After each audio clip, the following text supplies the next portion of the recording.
আমন্ত্রণ দুপুরের বাংলাদেশে শুরুতেই জানিয়ে দিব শিরোনামগুলো।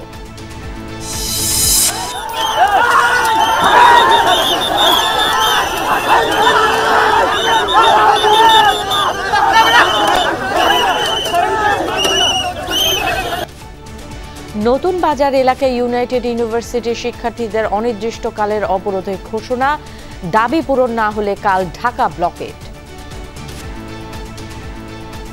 সকল ঘটনার পরিপ্রেক্ষিতে আমরা শিক্ষার্থীরা 5 দফা দাবি ঘোষণা করছি। যতক্ষণ পর্যন্ত মানুষ এসে কথা বলে আমাদের সমস্যার সমাধান না করবে, এই আন্দোলন চলমান থাকবে।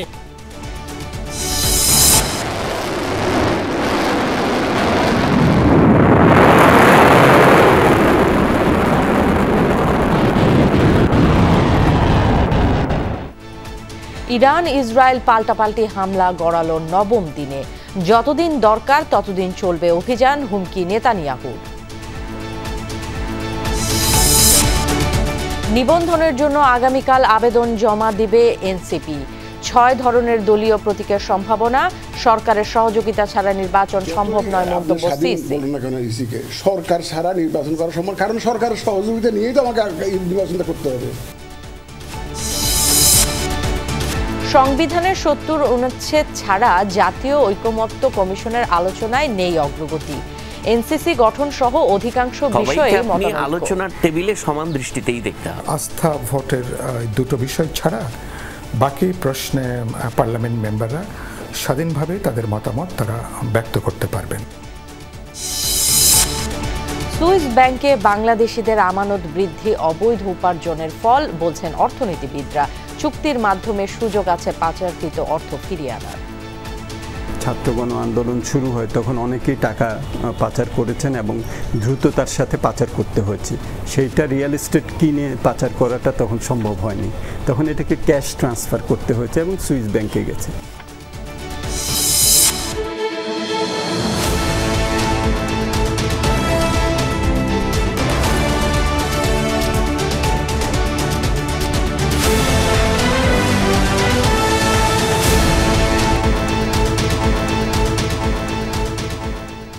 দেখে নিচ্ছিলেন শিরোনামগুলো। এছাড়াও দেশ বিদেশের আরো খবর নিয়ে দুপুরের বাংলাদেশে আপনাদের সাথে থাকছি আমি ফারহানা ন্যান্সি। বহিষ্কার আদেশ বাতিল সহ 5 দফা দাবিতে অনির্দিষ্টকালের জন্য রাজধানীর নতুন বাজার সড়ক অবরোধের ঘোষণা দিয়েছে ইউনাইটেড ইন্টারন্যাশনাল ইউনিভার্সিটির শিক্ষার্থীরা। দাবি পূরণ না হলে আগামীকাল থেকে ঢাকা ব্লকেটের হুঁশিয়ারি তাদের। সকাল 8:30 থেকে সড়কে অবস্থান নেয় শিক্ষার্থীরা। 11টা নাগাদ আন্দোলনকারীদের সরিয়ে দিতে লাঠিচার্জ করে পুলিশ। এ সময় মূল সড়ক থেকে কিছুক্ষণের জন্য সরে গেলেও পরে তারা অবস্থান নেয়। বেশ কয়েকজন কাফনের কাপড় জড়িয়ে রাস্তায় শুয়ে পড়েন। দাবি বিশ্ববিদ্যালয়ের বহিষ্কৃত শিক্ষার্থীদের বহিষ্কারাদেশ নিঃশর্তভাবে প্রত্যাহার ও ক্ষতিপূরণ প্রদান। এছাড়া এই আদেশের সাথে জড়িত সকল ছাত্র, শিক্ষক, কর্মকর্তা, কর্মচারীদের তদন্তের মাধ্যমে শাস্তির আওতায় আনারও দাবি তাদের। শিক্ষার্থীরা প্রাইভেট ইউনিভার্সিটির জন্য একটি সংস্কার কমিশন গঠন করা সহ বিশ্ববিদ্যালয়ের উপরে আরোপিত 15% ভ্যাট বাতিলের দাবি জানিয়েছেন।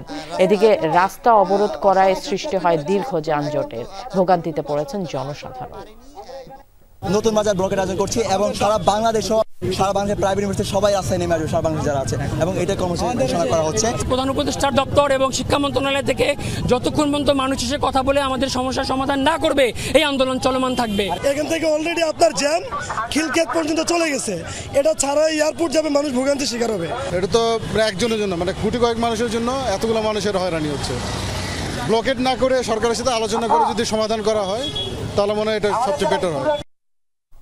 দর্শক, সহকর্মী হাসিবুল করিম বিজয় আছেন নতুন বাজার এলাকায়, যাচ্ছি তার কাছে। বিজয়, একটু জানতে চাই, ব্লকেটের ঘোষণা দিয়েছে, অনির্দিষ্টকালের জন্য অবরোধ বলেছে, এর পরবর্তী অবস্থা আসলে কি? জনসাধারণের ভোগান্তির কথাও একটু জানতে চাই।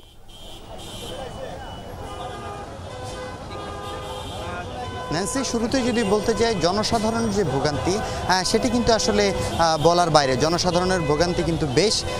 সকাল 8:30 থেকে কিন্তু এখানে ইউআইইউ বিশ্ববিদ্যালয়ের যারা বহিষ্কৃত শিক্ষার্থী রয়েছে তারা কিন্তু অবস্থান নেয় এবং এক পর্যায়ে তারা রাস্তা অবরোধ করে দেয়, এবং রাস্তা অবরোধ করার পর কিন্তু প্রচুর দীর্ঘ যে যানজট, সেই যানজটের সৃষ্টি হয় এবং যানজটের ফলশ্রুতিতে জনগণের প্রচণ্ড ভোগান্তি হয় এবং জনগণ তাদের ভোগান্তির কথাও আমাদেরকে বলে।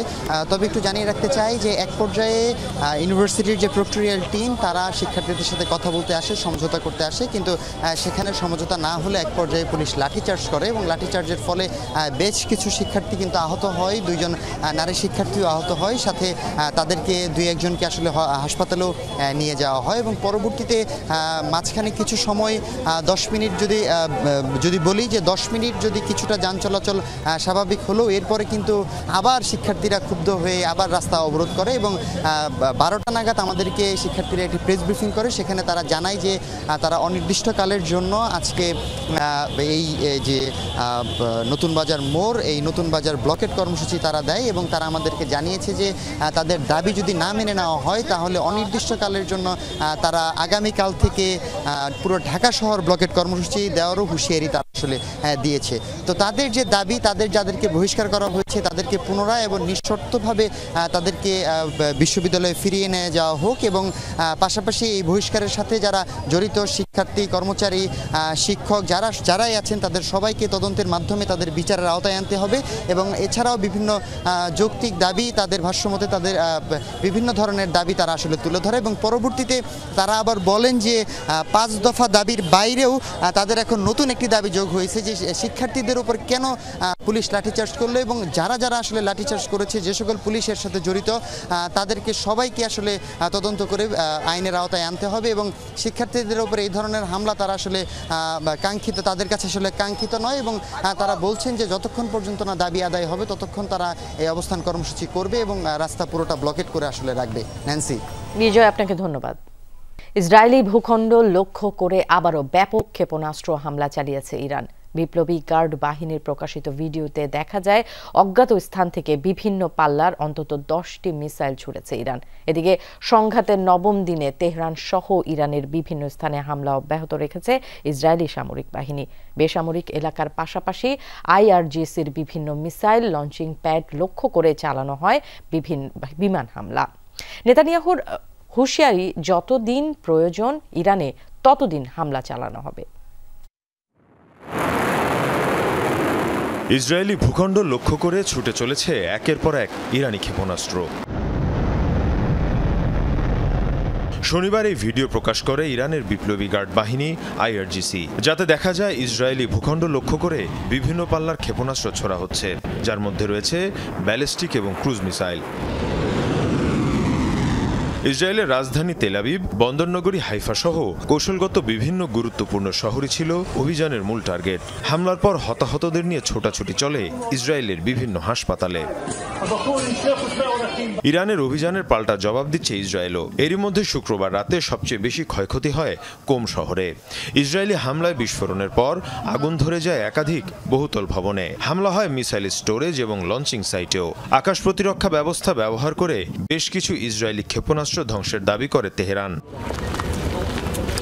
এদিকে ইরানের ক্ষেপণাস্ত্র হামলায় ক্ষতিগ্রস্ত একটি বিজ্ঞান ইনস্টিটিউট পরিদর্শন করেন ইসরায়েলি প্রধানমন্ত্রী বেনিয়ামিন নেতানিয়াহু। এ সময় হুঁশিয়ারি জানিয়ে তিনি বলেন, যতদিন প্রয়োজন ততদিন চলবে ইরানে হামলা। যতদিন প্রয়োজন ততদিনই হামলা চলবে, কারণ আমাদের অস্তিত্ব হুমকির মুখে, তাও ডাবল হুমকি। একদিকে আছে মিসাইল, 1-2টি নয়, 20,000 মিসাইল, আর অন্যদিকে রয়েছে পারমাণবিক বোমা, তাও এই উন্মাদ শাসক গোষ্ঠীর হাতে। শনিবার ইরানের ইস্পাহান পরমাণু কেন্দ্রে ব্যাপক হামলা চালায় ইসরায়েল। এ সময় বিভিন্ন অবকাঠামোয় বিস্ফোরণ হয়েছে বলে জানায় দেশটির গণমাধ্যম। মীর মুশফিকা হাসান, যমুনা নিউজ। ইরানের হামলা প্রতিরোধে সহায়তা করায় মার্কিন সেনাবাহিনীকে ধন্যবাদ জানিয়েছেন ইসরায়েলের প্রতিরক্ষা মন্ত্রী। শুক্রবার আকাশ প্রতিরক্ষা বাহিনীর সদস্যদের সাথে বৈঠকে একথা জানান ইসরায়েল কাজ। গেল শুক্রবার ইরানে হামলা চালানোর পর পাল্টা জবাবে মিসাইল ছোড়ে তেহরান। বেশ কিছু ক্ষেপণাস্ত্র ধ্বংস করে মার্কিন সেনাবাহিনী। একই দিন পৃথক ভিডিও বার্তায় ইরানের সাথে দীর্ঘমেয়াদে যুদ্ধ চালিয়ে যাওয়ার প্রস্তুতি রয়েছে দাবি করেন ইসরায়েলি সেনা প্রধান। ইরানের প্রায় অর্ধেক মিসাইল লঞ্চার ধ্বংসেরও দাবি জানায় ইয়াল জামির। পুরো পৃথিবী অবাক হয়ে দেখছে ইসরায়েল কিভাবে হামলা করার পাশাপাশি পাল্টা হামলাও প্রতিরোধ করছে। আমাদের কাছে এছাড়া আর কোনো উপায় অবশিষ্ট নেই। ইসরায়েলকে সমর্থন ও সুরক্ষা দেওয়ার জন্য মার্কিন সেনাদের অসংখ্য ধন্যবাদ। ইরানের বিপ্লবী গার্ড বাহিনী IRGCর আরও এক শীর্ষ কমান্ডারকে হত্যার দাবি তুলল ইসরায়েল। শনিবার সকালে এক বিবৃতিতে এই তথ্য জানায় IDF। জানায় শুক্রবার হত্যা করা হয়েছে আমিনপুর জুদাকি নামের এই ড্রোন বিশেষজ্ঞকে। তিনি ছিলেন IRGC এয়ারফোর্সের দ্বিতীয় UAV ব্রিগেডের প্রধান। তারা আরও জানায় আহওয়াজ অঞ্চল থেকে ইসরায়েলি ভূখণ্ডে ড্রোন হামলার নেতৃত্ব দেন শীর্ষ এই কমান্ডার। ইসরায়েলি সেনাবাহিনীর দাবি, এক সপ্তাহ আগে কমান্ডার তাহের পোরকে হত্যার পর IRGC হেডকোয়ার্টারে গুরুত্বপূর্ণ ভূমিকা পালন করছিলেন জুদাকি। এবার ইরানের উপর মসজিদে হামলার দায় চাপালো ইসরায়েল। শুক্রবার দক্ষিণ ইসরায়েলের বীরশেবা ও উত্তরে হাইফা অঞ্চলে ক্ষেপণাস্ত্র হামলা চালায় ইরান। এতে ক্ষতিগ্রস্ত হয় অটোম্যান যুগে তৈরি আল জারিনা মসজিদ। হাইফায় অবস্থিত মসজিদটি পরিদর্শন করেন ইসরায়েলি পররাষ্ট্রমন্ত্রী। তখনই নিজ দেশের অপকর্ম ভুলে ইরানের দিকে তোলেন অভিযোগের আঙ্গুল। জানান, ইচ্ছে করেই মসজিদ আর সাধারণ ইসরায়েলিদের উপর হামলা চালাচ্ছে তেহরান। ইরান ইচ্ছা করে সাধারণ মানুষদের টার্গেট করছে। আপনারাই দেখছেন কিভাবে লোকালয়ে হামলা চালিয়েছে তারা। হামলা করেছে মসজিদেও। এটা যুদ্ধাপরাধ। আন্তর্জাতিক আইন অনুসারে সাধারণ নাগরিকদের উপর হামলা চালানো অন্যায়। কেবল কথায় নয়, কাজেও ইরানের সাথে মিত্রতার প্রমাণ দিয়েছে রাশিয়া। এ মন্তব্য করেছেন রুশ প্রেসিডেন্ট ভ্লাদিমির পুতিন। তেহরানের শান্তিপূর্ণ পরমাণু কর্মসূচির পক্ষে সমর্থন জানিয়েছেন আবারও। জানান, ইরানের বুশের প্ল্যান্টে কর্মরত রুশ নাগরিকদের নিরাপত্তা ইস্যুতে যুক্তরাষ্ট্র ও ইসরায়েল উভয় পক্ষের সবুজ সংকেত পেয়েছেন। নিজ দেশের সেনাদের অভিযান চলছে ইউক্রেনে। তবে যেখানেই যাচ্ছেন, ইরান ইসরায়েল সংঘাত আর উত্তেজনা নিয়ে প্রশ্নের মুখে পড়ছেন রুশ প্রেসিডেন্ট ভ্লাদিমির পুতিন। সেন্ট পিটার্সবার্গে ইকোনমিক ফোরামে যোগ দিয়েও অবধারিতভাবেই সাংবাদিকরা জানতে চান তেহরানের বিষয়ে মস্কোর অবস্থান নিয়ে। মিত্রের প্রতি রাশিয়ার বিশ্বস্ততা নিয়েও খোঁচা মারা হয় তাকে। জবাবে কড়া ভাষায় জানান, বিশ্বস্ততার পরিচয় কাজের মধ্য দিয়ে যাচ্ছেন তারা। রাশিয়া বিশ্বস্ত নয়, এ ধরনের কথা যারা ছড়ায় তারা উস্কানিদাতা। পরিস্থিতি উত্তপ্ত করতে চায়। আমরা ইরানের শান্তিপূর্ণ পরমাণু কর্মসূচির অধিকারের পক্ষে, মুখে নয় কাজে। জটিলতা সত্ত্বেও বুশেরে পারমাণবিক চুল্লি তৈরি করেছি। আরও 2টি তৈরির চুক্তি হয়েছে। জটিল পরিস্থিতি আর নিশ্চিত ঝুঁকি সত্ত্বেও সেখানে কাজ অব্যাহত রেখেছি। ইসরায়েল ইরান সংকটের কূটনৈতিক সমাধানের বিষয়েও আশাবাদ জানান পুতিন। সরাসরি মধ্যস্থতার কথা না বললেও জানান, তেল আবিব, তেহরান ও ওয়াশিংটনের সাথে যোগাযোগ রাখছেন নিয়মিত এবং যুদ্ধবন্ধে মস্কোর পরিকল্পনা নিয়েও কথাবার্তা চলছে তাদের সাথে। বাস্তবতা হলো, এই অঞ্চলের অনেক দেশেরই ইরান ইসরায়েল 2 দেশের সাথেই সুসম্পর্ক রয়েছে, আর এটাই আমাকে আশাবাদী করেছে। কেউ নিশ্চয়ই সংঘাত বন্ধে ব্যবস্থা নিতে পারবে। সম্প্রতি ইসরায়েলের প্রধানমন্ত্রী, ইরানের প্রেসিডেন্ট এবং মার্কিন প্রেসিডেন্টের সাথে যোগাযোগ করেছি। সংকট সমাধানে আমরা পরিকল্পনা জানিয়েছি তাদের। তা নিয়ে আলোচনাও চলছে। পুতিনের দেয়া তথ্য অনুযায়ী ইরানের বুশেরে পারমাণবিক স্থাপনায় 600 রুশ নাগরিক কর্মরত রয়েছে। এদের মধ্যে 250 জন স্থায়ী এবং বাকিরা অস্থায়ী অ্যাসাইনমেন্ট নিয়ে। তাদের নিরাপত্তা নিশ্চিতে কথা দিয়েছেন ডোনাল্ড ট্রাম্প এবং বেনিয়ামিন নেতানিয়াহু দুজনই, জানিয়েছেন রুশ প্রেসিডেন্ট। ডরথি তাস্ট্রিন, যমুনা নিউজ। টানা 60 ঘণ্টা ধরে ইন্টারনেট সংযোগ বিচ্ছিন্ন থাকার কথা জানিয়েছে ইরান। শুক্রবার রাতে এক বিবৃতিতে দেশটির ইন্টারনেট পর্যবেক্ষণ সংস্থা নেট বক্স এ তথ্য নিশ্চিত করেছে। নিরাপত্তাজনিত কারণে সরকারের পক্ষ থেকেই বন্ধ রাখা হয়েছে এই সেবা। ইন্টারনেট ব্ল্যাকআউটের কারণে যোগাযোগ বিচ্ছিন্ন অবস্থায় রয়েছেন দেশটির কোটি কোটি মানুষ। আত্মীয় স্বজনের খোঁজ নিতে না পারায় উদ্বেগ উৎকণ্ঠায় দিন কাটাচ্ছেন তারা। জানতে পারছেন না ইসরায়েলি হামলার খবরও। বিভিন্ন মানবাধিকার সংস্থার দাবি, যুদ্ধ পরিস্থিতিতে তথ্য নিয়ন্ত্রণে এমন উদ্যোগ নিয়েছে ইরানি শাসক গোষ্ঠী। এটাকে জনগণের রাজনৈতিক মত প্রকাশ এবং স্বাধীনভাবে যোগাযোগের অধিকার হরণ বলে অভিযোগ তুলেছে অনেকে। নানা উপায়ে সীমিতভাবে ইন্টারনেট ব্যবহার করতে পারছেন কেউ কেউ। অবশেষে নিবন্ধনের জন্য নির্বাচন কমিশনে আবেদন করতে যাচ্ছে জাতীয় নাগরিক পার্টি এনসিপি। আগামীকাল রোববার আবেদন ফর্ম জমা দেওয়া হবে বলে জানিয়েছেন দলটির শীর্ষ নেতারা। সদস্য সচিব আক্তার হোসেন জানান, ইসির শর্ত পূরণের জন্যই আবেদনে দেরি হয়েছে। নির্বাচনের জন্য 6 ধরনের দলীয় প্রতীকের প্রস্তাবনা আছে দলটির, তবে শেষ পর্যন্ত কোন প্রতীক চান এখনই জানাতে চান না নেতারা। লামিয়া তিথির রিপোর্ট। গণ অভ্যুত্থানে নেতৃত্ব দানকারী ছাত্র নেতাদের দল জাতীয় নাগরিক পার্টি এনসিপির আত্মপ্রকাশ 28 মে। এর 4 মাস পেরিয়েছে, কিন্তু এখনও দলটির নিবন্ধনের জন্য আবেদন করেনি নির্বাচন কমিশনে। এ অবস্থায় ঐক্যমত কমিশন সহ সরকারের সাথে বৈঠকে দলটির প্রতিনিধিত্ব নিয়েও প্রশ্ন তোলে কিছু দল। নতুন দলটির সদস্য সচিব জানাচ্ছেন, নিবন্ধনের জন্য নির্বাচন কমিশনের সকল শর্ত পূরণে সময় লাগে। জেলা উপজেলা কমিটি গঠনের প্রয়োজন হয়। এসব প্রক্রিয়া শেষ করে নিবন্ধনের জন্য আবেদন করতে যাচ্ছে এনসিপি। জেলা কমিটি, উপজেলা কমিটি, অফিস, কার্যকর অফিস এবং সদস্য ফর্মের যে বাধ্যবাধকতার জায়গাগুলো রয়েছে, এনসিপি ইতিমধ্যে সেগুলো পূরণ করেছে। তো আমরা আশাবাদী যে যতটুকু শর্ত পূরণ করতে বলা হয়েছে তা আমরা পূরণ করেই নিবন্ধন কমিশনে আবেদন করছি। সামগ্রিকভাবে এখন সর্বশেষ মুহূর্তের আর কি যাচাই বাছাই চলছে। আশা করি সকল শর্ত পূরণ করে আমরা আবেদন করতে পারব। নিবন্ধিত হলে নির্বাচনী প্রতীক পাবে এনসিপি। এক্ষেত্রে প্রশ্ন ছিল তাদের পছন্দের প্রতীক নিয়েও। প্রতীকের বিষয়ে 5-6টা প্রতীকের বিষয়ে আমরা একটা চিন্তা করেছি, কিন্তু আমরা আবেদন সাবমিট করার পরই এটা গণমাধ্যমে প্রকাশ করতে চাই। কলম, বই, তারপরে মুষ্টিবদ্ধ হাত, এরপরে হচ্ছে লাঠি, এ ধরনের বিভিন্ন প্রতীক, শাপলা বা এই ধরনের নানা ধরনের প্রতীক তারা জনগণের পক্ষ থেকে আসছিল। আমাদের যে রেজিস্ট্রেশন কমিটি আছে তারাও আলাপ আলোচনা করতেছে, কথা বলতেছে। এটা হয়তো শেষ মুহূর্তে চূড়ান্ত হবে। নিবন্ধন সম্পন্ন করতে যে কোনো রাজনৈতিক দলের ঠিকানার প্রয়োজন হয়, সেটা পূরণ করে আগামী 1 বছরের জন্য রূপায়ণ টাওয়ারই হবে জাতীয় নাগরিক পার্টির ঠিকানা। জাতীয় নাগরিক পার্টি এনসিপি এবং রূপায়ণ টাওয়ারের মালিক পক্ষ তাদের মধ্যকার 1 বছরের জন্য এই কার্যালয়টি, রূপায়ণ টাওয়ারের এই বিল্ডিং আমাদের জাতীয় নাগরিক পার্টি এনসিপির কার্যালয় হিসেবে ব্যবহৃত হবে। রূপায়ণ টাওয়ারেরই একটি ফ্লোর আমরা চুক্তিপত্র করেছি নিবন্ধনের জন্য, 1 বছরের জন্য চুক্তিপত্র হয়েছে। এনসিপির 6ষ্ঠ সাধারণ সভায় খসড়া গঠনতন্ত্রের অনুমোদন দেয়া হয়। লামিয়া তিথি, যমুনা নিউজ, ঢাকা। ইসি যতই স্বাধীন হোক না কেন, সরকারের সহযোগিতা ছাড়া নির্বাচন সম্ভব নয়, এ মন্তব্য করলেন প্রধান নির্বাচন কমিশনার এএমএম নাসির উদ্দিন। সকালে নির্বাচনী প্রশিক্ষণ ইনস্টিটিউটে নির্বাচনী আইন ও বিধি সংক্রান্ত প্রশিক্ষণের উদ্বোধন করেন তিনি। অনুষ্ঠান শেষে সাংবাদিকদের প্রশ্নের জবাবে তিনি কথা বলেন। সিইসি জানান, সরকারের সাথে যোগাযোগ রাখছে কমিশন।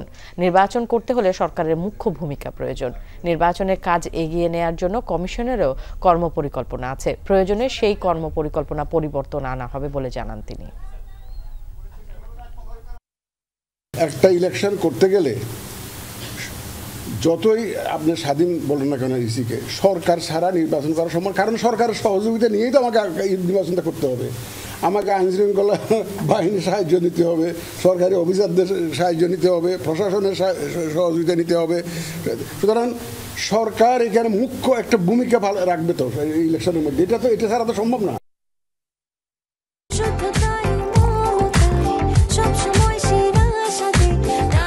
প্রাণ UHT মিল্ক, শুদ্ধতায় ও মমতায় সবসময় সেরা স্বাদে। সংবিধানের 70 অনুচ্ছেদ ছাড়া এখনো উল্লেখযোগ্য অগ্রগতি নেই জাতীয় ঐকমত্য কমিশনের আলোচনায়। রাষ্ট্রের মূলনীতি, এনসিসি, রাষ্ট্রপতি নির্বাচন পদ্ধতি, সংখ্যানুপাতিক হারে নির্বাচন কিংবা প্রধানমন্ত্রীর মেয়াদ সহ গুরুত্বপূর্ণ বিষয়গুলো এখনো রয়েছে মতানৈক্য।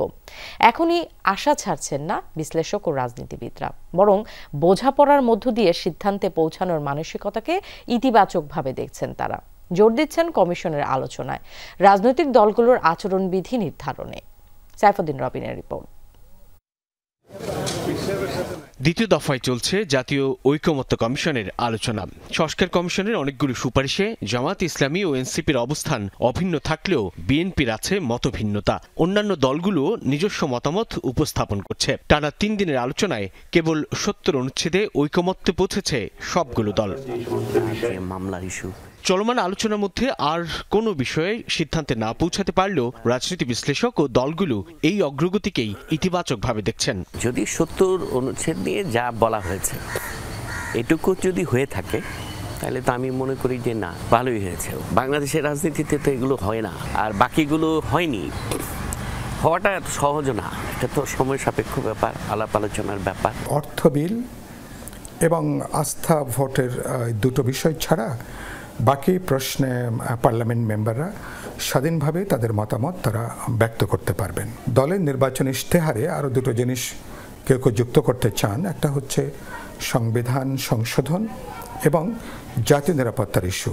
চূড়ান্ত সিদ্ধান্ত না হলেও অনেকগুলো বিষয়ে ঐকমত্যের কাছাকাছি অবস্থানে। নেতারা জানান উচ্চকক্ষের বিষয়ে অধিকাংশ দলই একমত হয়েছে, কিন্তু সংখ্যানুপাতিক হারে তা নির্ধারণ হবে কিনা তা নিয়ে আলোচনা চলছে। এনসিসি নিয়ে বিএনপির রয়েছে বিরোধী অবস্থান। যারা একমত হয়েছে তাদের মধ্যেও বিতর্ক আছে সাংবিধানিক কাউন্সিলের ক্ষমতা ও ব্যাপ্তি নিয়ে। রাষ্ট্রপতি এবং প্রধান বিচারপতিকে এনসিসির মধ্যে যুক্ত না রাখা, যাতে এই দুটো প্রতিষ্ঠান অপ্রয়োজনীয়ভাবে বিতর্কিত না হয়। সশস্ত্র বাহিনীর প্রধান নিয়োগের ক্ষেত্রে এবং অ্যাটর্নি জেনারেলেরও নিয়োগের ক্ষেত্রে রাষ্ট্রপতি নির্বাচন ইলেকটোরাল কলেজকে আর সম্প্রসারিত করা যায় কিনা। কমিশনের দ্বিতীয় দফার প্রথম বৈঠক বয়কট করেছিল জামায়াত ইসলামী। দ্বিতীয় দিনে জামাত নেতাদের অপ্রাসঙ্গিক আলোচনা ও দীর্ঘ সময় নেওয়া নিয়ে ক্ষোভ প্রকাশ করে ওয়াকআউট করে সিপিবি বাসদ। বাদানুবাদ হয়েছে এনসিপি ও 12 দলীয় জোটের নেতাদের মধ্যে। ঐকমত্য কমিশনের আলোচনায় এমন অস্বস্তি তেমন প্রভাব ফেলবে না বলেই মনে করেন সংশ্লিষ্টরা। যারা ঐকমত্য কমিশনের দায়িত্বশীল আছেন তাদের একটা কোড অফ কন্ডাক্ট ঠিক করে নিতে হবে আর কি, তাই না?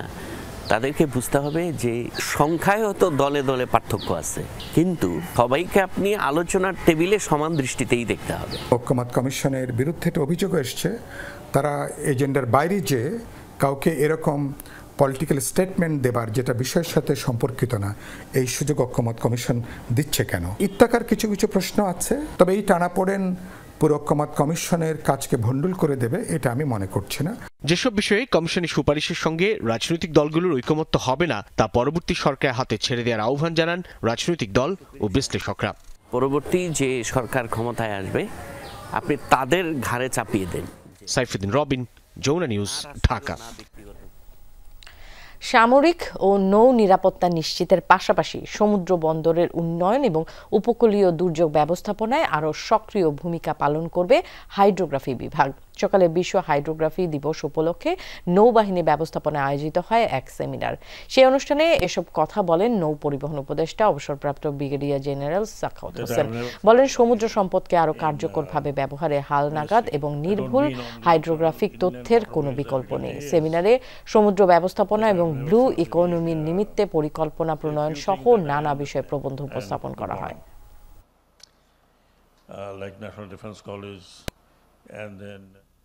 Thank you very much. We should realize, the nation should realize that hydrography is a very, very important issue. With that, of course, the growth of our defense, the growth of our protection of our EEZ, all is involved. ফেনীতে উজানের ঢলে মুহুরী নদীর বাঁধ ভেঙে প্লাবিত এলাকাগুলো থেকে পানি নেমে গেছে, বেরিয়ে এসেছে ক্ষয়ক্ষতির চিত্র। বাড়িঘরে ফিরছেন ফুলগাজীর দুর্গত এলাকার মানুষ। ক্ষতি হয়েছে অনেকের বসত ভিটার, সেগুলো মেরামত করে বসবাসের উপযোগী করা হচ্ছে। এছাড়া উত্তর বড়ইয়ায় ভেঙে যাওয়া বাঁধ মেরামতের কাজ চলছে, ফেলা হচ্ছে বালু ভর্তি বস্তা। বৃহস্পতিবার উজানের ঢলে বাঁধ ভেঙে পানি ঢোকে লোকালয়ে, এতে বেশ কিছু এলাকার নিম্নাঞ্চল প্লাবিত হয়।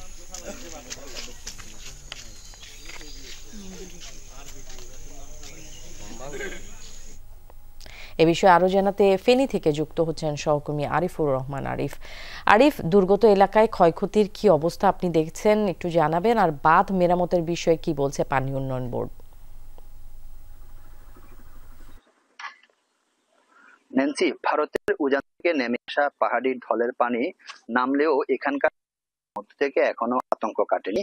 আমি ফুলগাজীর উত্তর বড়ইয়া গ্রামের উত্তর বড়ইয়া সরকারি প্রাথমিক বিদ্যালয়ের সামনের যে সড়কটি, এই সড়কে গতকাল ছিল কোথাও হাঁটু সমান পানি, আবার কোথাও ছিল কোমর সমান পানি। সে পানি নামলেও এখানকার মানুষের মধ্যে থেকে আতঙ্ক কাটছে না, কারণ আজ রাত কিংবা কাল সকালে যে আবার যে পানি উঠবে না সে নিশ্চয়তা নেই। কারণ হচ্ছে ভারতের উজানে যখনই বৃষ্টি হয় তখনই আবার এখানে পানি ওঠে। এটি এভাবে ভাঙ্গা গড়ার খেলা চলছে গত 40 বছর ধরে। এখানকার প্রবীণ যারা বাসিন্দা তারা বলছে হচ্ছে প্রতিবারে বাঁধ ভাঙে, প্রতিবারে হচ্ছে সে বাঁধ সংস্কার হয়, কিন্তু তাদের কাজের কাজ কিছু হয় না। এখানকার তাদের ঘরবাড়ি, ফসলি জমি, মাছের ঘেরের সবচেয়ে বেশি ক্ষয়ক্ষতি এবারও সেটি হয়েছে। এখানকার এই এলাকার এই মুহূর্তে যেটি সবচেয়ে বেশি ক্ষতি হয়েছে সেটি হচ্ছে তাদের ঘরে পানি ঢুকে গেছে, রান্না বান্না এই মুহূর্তে অনেক ঘরে বন্ধ হয়ে গেছে, এবং কি যাদের মাছের ঘের আছে সে সকল মাছের ঘের থেকে মাছ ভাসিয়ে নিয়ে গেছে। এইভাবে চলছে বিগত কয়েক বছর ধরে। আমরা সর্বশেষ পানি উন্নয়ন বোর্ডের কাছে থেকে পাওয়া তথ্য মতে যেটি জেনেছি, গত 9 বছরে 173টি স্থানে বাঁধ ভেঙেছে। এখানে কোটি কোটি টাকা বরাদ্দ দিয়েছে। সর্বশেষ গত 2024 সালে 20 কোটি টাকা বরাদ্দ দিয়েছে। ঠিক এবারও বাঁধ ভেঙেছে।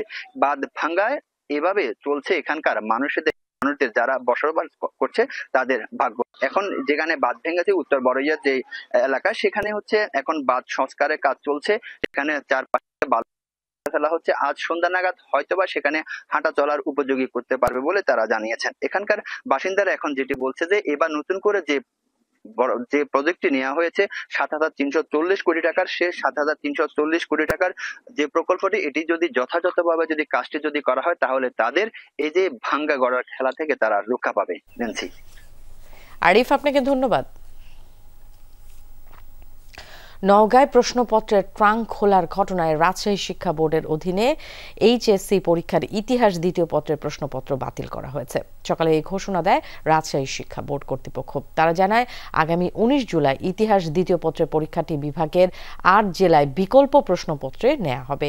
এছাড়া বিকেলে শিক্ষা বোর্ডের একটি প্রতিনিধি দল ঘটনাস্থল পরিদর্শনে যাওয়ার কথা রয়েছে। এই ঘটনায় সরকারি সম্পদ বিনষ্টের অভিযোগে ওই আসামির বিরুদ্ধে নতুন একটি মামলা হয়েছে। আদালতের মাধ্যমে তাকে কারাগারে পাঠানো হয়েছে। মঙ্গলবার রাতে ধামাইরহাট থানার হাজতে থাকা এক আসামি ট্রাঙ্কের সিলগালা উঠিয়ে তালা খুলে ফেলেন। এরপর ট্রাঙ্কের ভেতরে থাকা প্যাকেট বন্দি প্রশ্নপত্র বের করে সেগুলো ছড়িয়ে ফেলেন। কয়েকটি প্রশ্নপত্র ছিঁড়ে ফেলেন। উপজেলা পরীক্ষা কমিটির কাছে ঘটনাটি ধরা পড়ে। এই ঘটনায় শুক্রবারই ধামাইরহাট থানার 2 পুলিশ সদস্যকে প্রত্যাহার করা হয়েছে।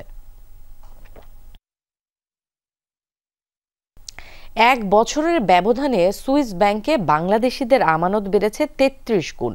বড় অংশই অবৈধভাবে উপার্জিত। জুলাই গণ অভ্যুত্থানের সময় এই অর্থের বেশিরভাগ পাচার হয়েছে বলে মনে করেন অর্থনীতিবিদ ও বিশ্লেষকরা। দ্বিপাক্ষিক চুক্তির মাধ্যমে পাচারের তথ্য জানা এবং অর্থ ফিরিয়ে আনার সুযোগ আছে বলে মনে করেন তারা। বলছেন অবৈধ উপার্জনের উৎস বন্ধ করতে হবে।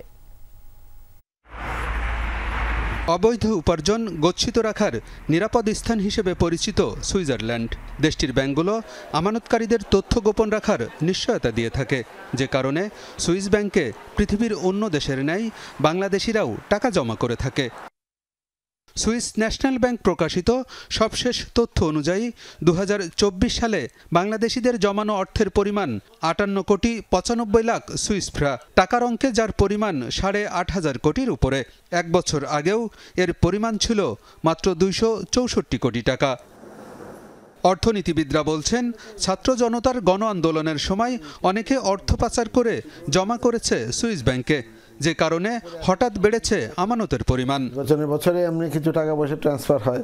আবার 24-এর আন্দোলনের ফলে লোকজন যারা নাকি এই সমস্ত লন্ডারিং করে, তাই না, মানে যারা নাকি টাকা পয়সা পাচার করার সাথে জড়িত, তারাও আসলে ভীত হয়েই হয়তো বা টাকা পয়সা সব ট্রান্সফার করে দিচ্ছে। 2024-এ বিশেষ করে যখন নাকি ছাত্রগণ আন্দোলন শুরু হয় তখন অনেকেই টাকা পাচার করেছেন এবং দ্রুততার সাথে পাচার করতে হয়েছে।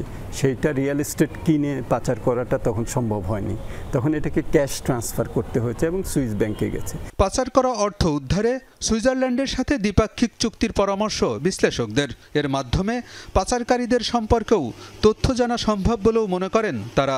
এখন তো দেশ হিসাবে আছে, বিস্তারিত যে পরিসংখ্যান সেটা সুইস গভর্নমেন্টের সাথে দ্বিপাক্ষিক চুক্তি এবং সমঝোতার মাধ্যমে তারা এটা পেতে পারেন এবং তখন আইডেন্টিফাই করতে পারেন যে কোনটা বৈধ কোনটা অবৈধ না।